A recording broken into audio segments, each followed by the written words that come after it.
লম্বা সময় ধরে অভিনয় থেকে দূরে আছেন ছোট পর্দার একসময় জনপ্রিয় অভিনেত্রী সাদিয়া জাহান প্রভা। বর্তমানে মার্কিন মুলুকে অবস্থান করছেন তিনি। সেখানেই নিজের নতুন পেশায় ব্যস্ত সময় পার করছেন।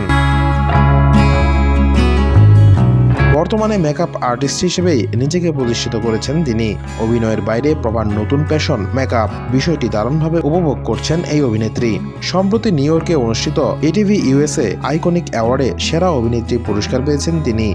নিউ ইয়র্কের মেরিয়ট হোটেলে জমকালো আয়োজনে আইকনিক অ্যাওয়ার্ডের ষষ্ঠ আসর অনুষ্ঠিত হয়। অভিনেত্রীকে মূল্যায়ন করার জন্য সংশ্লিষ্টদের ধন্যবাদ জানিয়ে অভিনেত্রী বলেন, যে কোনো পুরস্কারই নিজের কাজকে চ্যালেঞ্জ করে, অর্থাৎ এগিয়ে যাওয়ার নতুন ধারণা তৈরি করে যে আমাকে এর চেয়ে আরো দ্বিগুণ ভালো করতে হবে। দায়িত্ববোধ বেড়ে যায়। আমাকে মূল্যায়ন করার জন্য সংশ্লিষ্টদের ধন্যবাদ।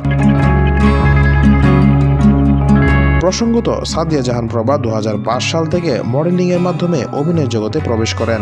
তার জনপ্রিয় বিজ্ঞাপনগুলোর মধ্যে রয়েছে মেরিল, তিব্বত, পন্ডস, বাংলালিংক, জুইতেল ইত্যাদি। প্রভা অনেক জনপ্রিয় টেলিফিল্ম, নাটক, মডেলিং এবং বিজ্ঞাপনে কাজ করেছেন। তার মধ্যে বেশ কিছু নাটকে অভিনয় করে জনপ্রিয়তা অর্জন করেন।